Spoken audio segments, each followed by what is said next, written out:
Olá, professor! Olá, professora! Nesse programa, veremos uma breve história das ideias sobre alfabetização. Historiadores, filósofos e poetas já disseram que é no passado que encontramos muito do que pode nos fazer compreender o presente. E é isso mesmo. Todo cidadão tem direito de conhecer a história. E como profissional, tem direito de conhecer a história da sua profissão e das ideias que influenciaram o trabalho que nela se realiza. Isso pode ajudá-lo a compreender melhor o que ele próprio faz. Esse conhecimento, aliado à consciência da própria história de formação profissional, pode contribuir, e muito, para um trabalho mais adequado, mais reflexivo, mais autônomo, o que é hoje uma necessidade crescente. No caso do magistério, a autonomia intelectual e a prática reflexiva são, na verdade, uma condição para o exercício responsável da profissão. A proposta desse programa é apresentar uma breve história das ideias sobre a alfabetização. Falaremos aqui apenas do que aconteceu no século XX no mundo ocidental. O panorama que vamos apresentar se divide em 3 grandes períodos. O primeiro corresponde à primeira metade do século XX e teve como centro a Europa. O segundo, em torno dos anos 60, relaciona-se com os movimentos pelos direitos civis, com as lutas dos negros contra o preconceito nos Estados Unidos. Finalmente, no terceiro momento, que teve início em meados dos anos 70, as ideias sobre a alfabetização passaram a ser discutidas em todo o mundo. Isso deu voz também à América Latina, onde foram desenvolvidos importantes estudos sobre o tema. O primeiro período aconteceu entre as 2 grandes guerras mundiais. A discussão sobre alfabetização estava inteiramente focada nas questões do ensino. Esse período foi marcado basicamente pela discussão de qual seria o melhor método para alfabetizar com sucesso. Supunha-se que a qualidade da alfabetização dependia única e exclusivamente do método de ensino.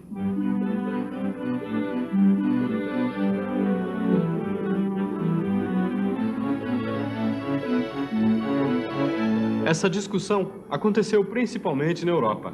Era lá que, nessa época, estavam os centros e os pensadores envolvidos com a reflexão sobre as questões da aprendizagem e da alfabetização.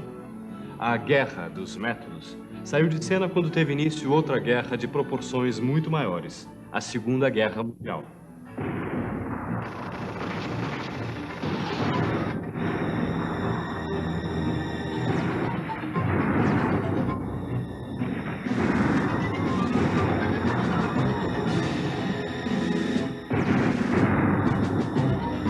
O pós-guerra trouxe uma transformação muito grande nos Estados Unidos, país que despontava como grande potência mundial.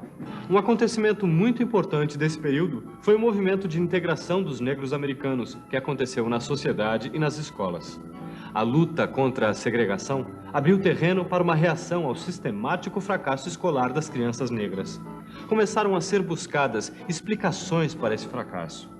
No começo dos anos 60, houve um empenho muito grande para tentar compreender e reverter o fracasso escolar das chamadas minorias étnicas, que não por acaso eram também os grupos mais pobres da sociedade americana. A produção de conhecimento sobre a alfabetização nesse período buscava no aluno a razão do seu insucesso. Muito dinheiro e trabalho foram investidos na tentativa de entender o que havia de errado com as crianças que não aprendiam. A discussão, então, tornou-se mais abrangente e o desafio passou a ser compreender os motivos do fracasso escolar de um modo geral. As pesquisas realizadas nessa época deram origem a um conjunto de ideias que se tornou conhecido como teorias do déficit. A hipótese que sustentava essas teorias era a ideia de pré-requisitos. Acreditava-se que para aprender, o aluno precisava possuir previamente um conjunto de habilidades sem as quais a aprendizagem não aconteceria. No caso da alfabetização, os pesquisadores definiram um conjunto de habilidades cuja principal característica era serem relacionadas à percepção e à motricidade.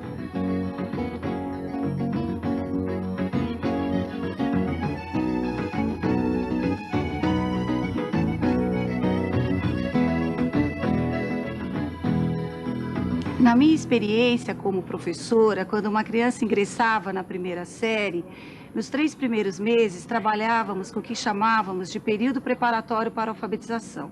Nessa época, era proposto para as crianças exercícios de discriminação visual, coordenação visomotor e análise e síntese, porque acreditávamos que esses eram os pré-requisitos para que os alunos pudessem se alfabetizar. O pouco desenvolvimento de habilidades era caracterizado como um déficit. Isso justificava o fracasso escolar, eliminando a responsabilidade da escola e tratando a suposta dificuldade de aprender do aluno como uma deficiência. Para tratar o que se acreditava ser um déficit, uma deficiência, foram elaboradas baterias de atividades com o objetivo de estimular a percepção e a motricidade das crianças. No Brasil, essas atividades receberam o nome de prontidão para a alfabetização. Porém, parte dos educadores e pesquisadores da época não aceitava a ideia de déficit. Entre outras questões, eles não admitiam o fato de que a deficiência estivesse concentrada nas crianças mais pobres, que estatisticamente eram as que apresentavam altos índices de fracasso escolar. Em diferentes lugares do mundo, a ideia do déficit foi questionada e repensada.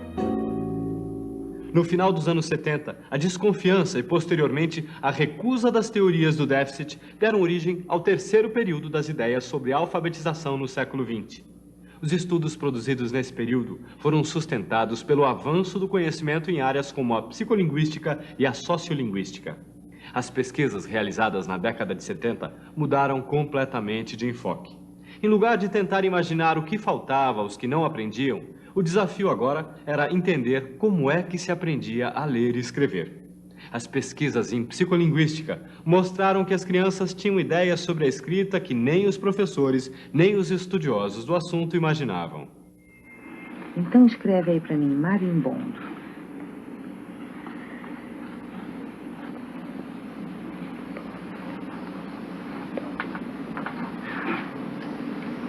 Lê com o dedinho. Marimbondo. Muito bem. E rinoceronte, você conhece esse bicho? Não. Não? E dinossauro? Conheço. Então escreve dinossauro aí pra mim.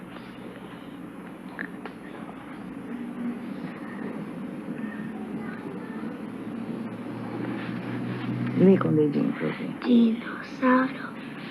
Muito bem. Agora eu quero que você escreva formiga.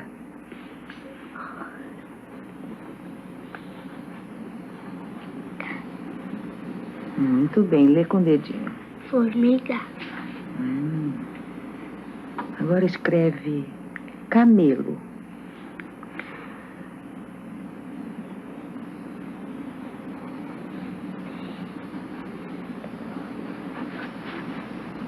Muito bem. É interessante observar que nas palavras onde ela usa exclusivamente consoantes, desde que se saiba que é uma lista de nome de animais, é perfeitamente possível deduzir o que ela escreveu. Roberta está escrevendo dentro das regras de um sistema silábico. Sua hipótese é que a cada segmento de escrita, ou seja, a cada letra, deve corresponder um segmento da fala, segmento este que ela, como toda criança que recém descobriu o que a escrita representa, pensa que deve ser a sílaba. Formiga. Roberta, apesar de atribuir um valor silábico às letras do alfabeto, usa-as de forma muito precisa. As letras que ela utiliza são sempre as que realmente fazem parte da sílaba representada. A partir daí, foi possível compreender um fato que não era nada raro. Havia pessoas que aprendiam a ler antes de entrar na escola e sem qualquer tipo de ensino direto. Uma parte importante dessas pesquisas foi realizada na América Latina, onde o fracasso escolar já tinha se tornado um grave problema social. Os educadores brasileiros tomaram conhecimento do resultado dessas pesquisas quando foram publicadas em português, sob o título Psicogênese da Língua Escrita. Porque quando eu chegar aí, vou tomar as providências.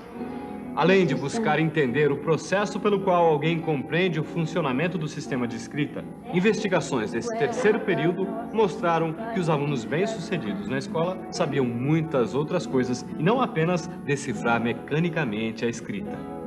Para ilustrar o que estamos falando, vamos acompanhar uma atividade que será melhor estudada em outros programas desse nosso curso. você vai ver como crianças que ainda não sabem escrever são capazes de ditar e revisar uma carta em linguagem escrita. Hoje eu trouxe a carta da Maria Angélica, dos alunos da Maria Angélica que a gente escreveu, vocês lembram? Eu vou ler essa carta para vocês, para ver se vocês acham que tem que arrumar alguma coisa ou não, para a gente poder colocar no correio, tá bom? São Paulo, 17 de agosto de 2000. Alunos da Maria Angélica. Recebemos a sua carta com muito carinho e queremos conhecer vocês. A gente estuda na creche central da USP, somos alunos da Clélia e da Ana Lúcia. Algumas crianças têm 7 anos e outras têm 6. A gente brinca na areia, joga bola, pega-pega, duro ou mole, esconde-esconde, pega-pega americano, trepa-trepa, pula pneu, vira de cabeça para baixo, brinca de casinha, tem jogos, pula corda e muito mais. Agora eu vou ler pedaço por pedaço da carta para vocês acharem o que tá legal ou não, se tem que mudar ou não, tá bom? Vou começar, olha. Alunos da Maria Angélica, recebemos a sua carta com muito carinho e queremos conhecer vocês. Até aqui, tudo bem? Agora eu vou ler esse daqui, ó. A gente estuda na creche central da USP, somos alunos da Clélia e da Ana Lúcia. Espera um pouquinho. Por que não pode? A gente estuda na creche central da USP, somos alunos. Por quê? Porque tá errado. Não, não tá errado. A gente também é certo. Porque senão fica a gente e nós. Não pode misturar os dois? Não, tem que ser só nós ou só a gente. Ah, tá. Então aqui como ficaria? É por causa que no começo a gente pôs a gente, não é? Isso. Então, só que quando a gente põe no começo a gente, até o fim a gente tem que pôr a gente, por causa que senão, se a gente falar a gente e nós, vai ficar muito feio. Ah, tá. Porque Então o aqui resto tá tudo nós. fica tudo misturado, a gente, nós? Fica. Olha, então como que eu escrevo aqui? Olha, tá assim, a gente estuda na creche... Nós estudamos na creche central da USP. Espera um pouquinho, deixa eu arrumar aqui, ó. Nós estudamos na creche central da USP. Somos alunos da Clélia e da Ana Lúcia. Posso ler esse pedaço para ver se você acha que tem que tá? Algumas crianças têm 7 anos e outras têm 6. A gente brinca na areia, joga bola. Nós brincamos? Nós brincamos na areia. Nós brincamos. Tá, então peraí. Nós... Não é nós brinca, então? Nós brincamos. Nós brincamos Na na areia. Joga bola? Nós joga bola? Nós jogamos bola. Nós jogamos bola. Pega-pega, duro ou mole, esconde-esconde, pega-pega americano, trepa-trepa, pula pneu, vira de cabeça para baixo, nós viramos. Essa atividade mostra como uma criança é capaz de produzir um texto, mesmo antes de saber como escrevê-lo de próprio punho. Descobrindo como se aprende, foi possível compreender por que o processo de alfabetização para alguns é fácil e para outros tão difícil. Em vez de se buscar o porquê do fracasso dos que apresentavam dificuldade para aprender, nesse período tenta-se compreender como aprendem os que conseguem aprender a ler e a escrever e, principalmente, o que pensam sobre a escrita os que ainda não se alfabetizaram. Hoje sabemos que o fracasso escolar não tem como motivo o déficit, mas o desconhecimento de como a criança pensa o que é ler e escrever e como podem ser organizadas boas situações de aprendizagem. O desenvolvimento das ideias nesse terceiro período mostra que as dificuldades na alfabetização de crianças que fracassavam estavam relacionadas ao fato de terem poucas oportunidades de pensar sobre a escrita e sobre seu funcionamento. Em outras palavras, podemos dizer que as crianças e também os jovens e adultos aprendem participando de práticas sociais mediadas pela escrita. Ao contrário do que aconteceu nos 2 períodos que vimos antes, em que a relação som-grafia era considerada a aprendizagem mais importante na alfabetização, hoje se tem claro que aprender a ler e a escrever é um processo muito mais complexo. 30.230%, quer dizer, mais da metade. Quando alguém aprende a ler, está aprendendo também uma quantidade enorme de outras coisas essenciais para o sucesso escolar. Tanto os adultos como as crianças aprendem a ler e escrever ao mesmo tempo em que aprendem para que servem os textos e como eles são usados. Aprende-se a língua fazendo-se o uso prático dela. O que cria distância no desempenho escolar entre as crianças que vêm de famílias onde a escrita é um hábito e das que vêm de famílias onde a escrita é uma experiência pouco comum é a possibilidade, maior ou menor, que elas têm de estar em contato com experiências extraescolares em práticas sociais que utilizam a leitura e a escrita. Quando estas práticas não são frequentes na família ou na comunidade onde a criança vive, ela depende apenas da escola para aprender. Nesse caso, cabe à escola oferecer os meios para que todas as crianças tenham as mesmas oportunidades. A condição de aluno, pelo qual todo professor passou por muitos anos de sua vida, faz com que ele aprenda muito sobre a profissão, pelo convívio diário com seus professores. A história de sua vida mistura-se muito com o exercício do magistério. Vamos ver agora um pouco dessas histórias de vidas, de professor para professor.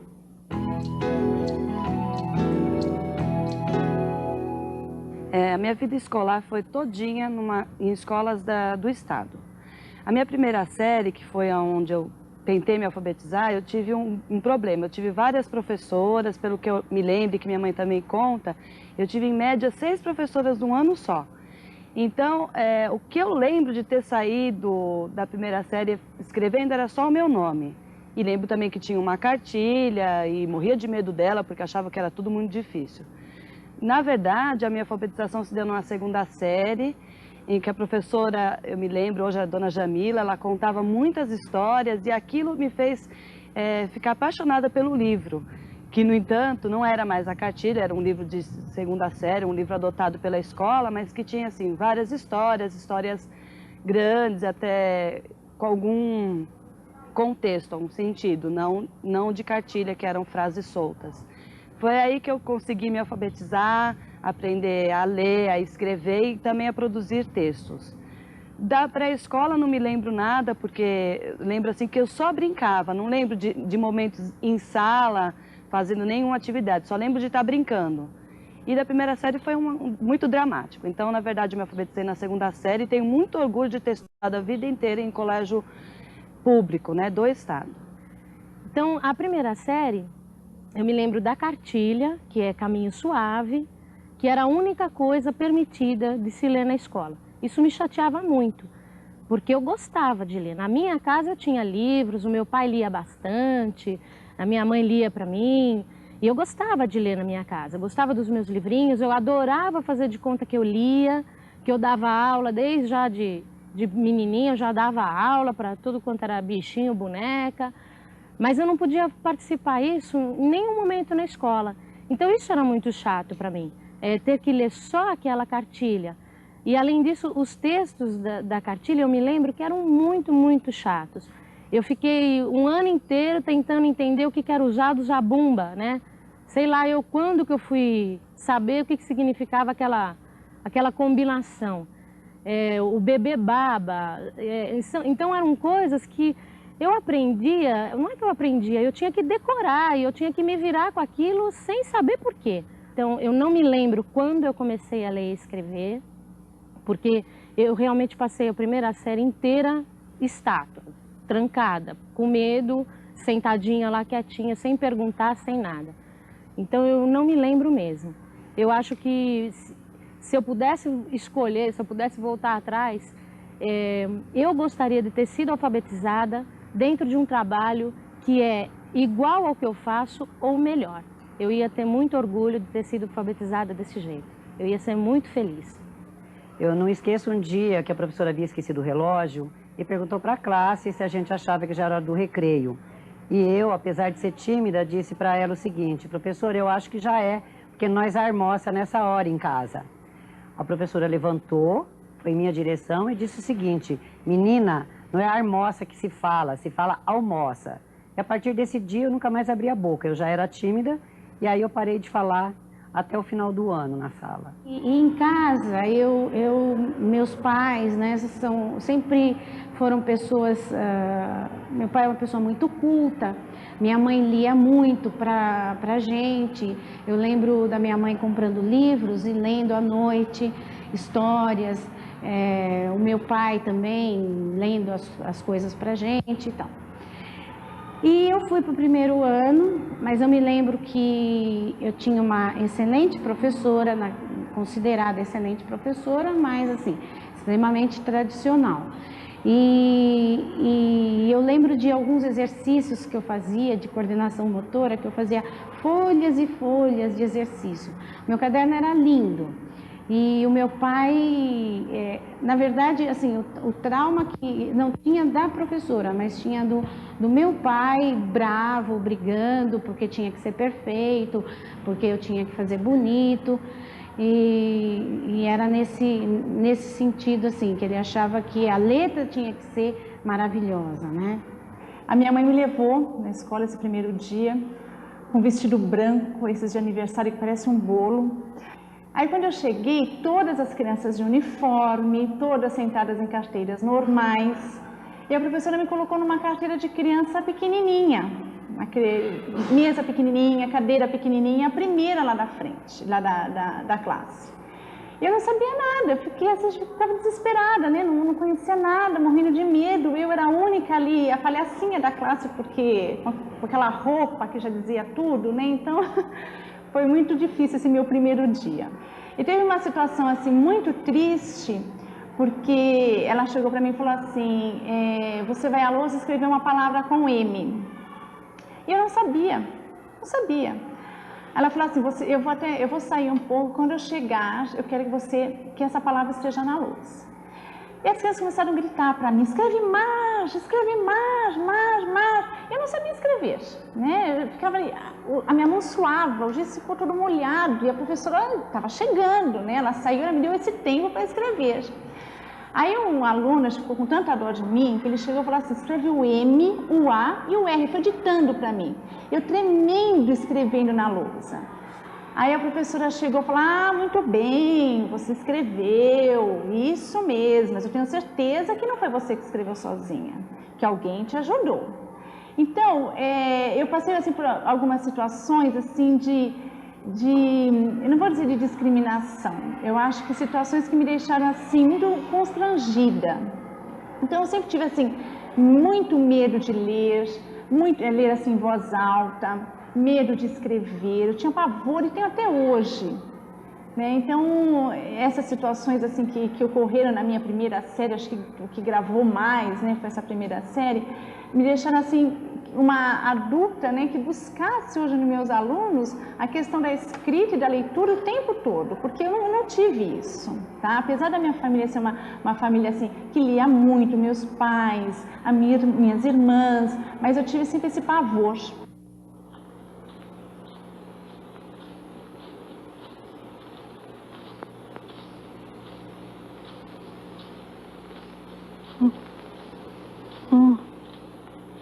O que estão pensando?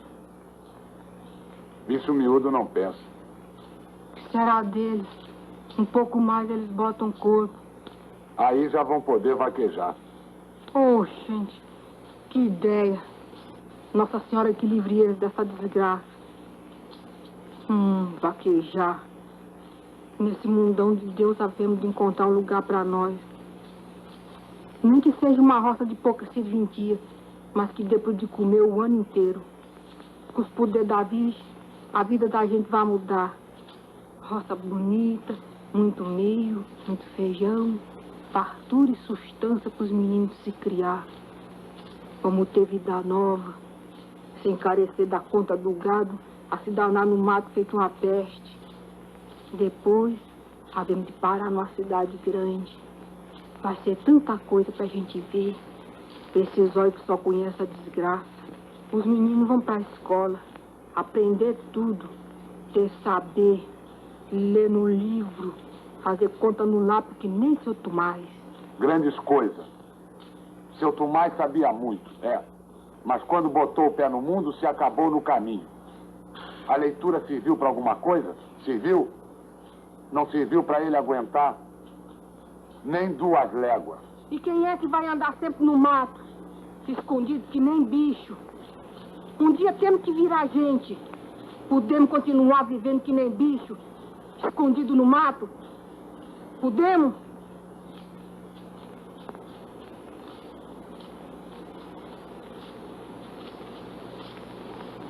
Não podemos, não.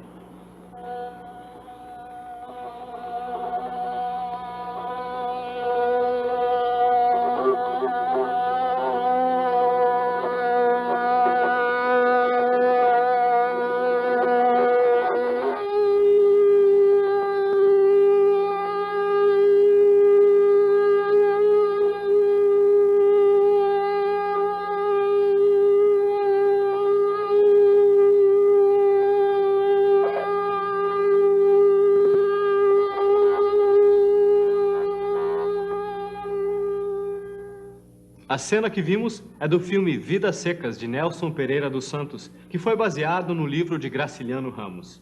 Aprender a ler e escrever é importante para a vida de todas as pessoas e cabe à escola propiciar oportunidades iguais para todos.